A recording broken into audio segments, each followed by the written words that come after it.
Next up is probably the most important digital asset, especially if you're new to the Arduino environment. It is the Arduino Code and Hardware Fundamentals book, and you can download the encrypted book. Now it will open and you need to put in a password. The password can be found inside of here. The aim of this book is to build your confidence, so by the end of it, you'll feel great about moving on to making your own projects using the skills that you've learned. I've printed mine out, and as you can see, it is absolutely packed with diagrams and lessons and example code and all kinds of goodness. Let's just scan through some of the pages here so you can get a feel for how it looks. Different information about electronics here, building your first circuit, writing your first code.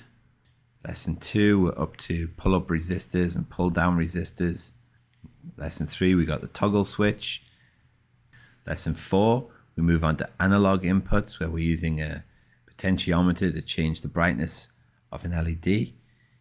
Talking about pulse width modulation and duty cycles and analog read. It also talks a little bit about binary. Now, you don't need to know binary to code, but it's certainly useful. Lesson 5, the piezo piano. Lesson 6, we make some cool light patterns where the LEDs are bouncing backwards and forwards like this. We've got a much more complex circuit going on in this lesson. And by lesson 8, you're making the robo piano, a piano that teaches you how to play music.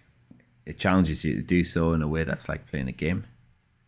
So all of the code from the book you can access from here as well, but also some extra code for other projects. All right, that's about it. Bye.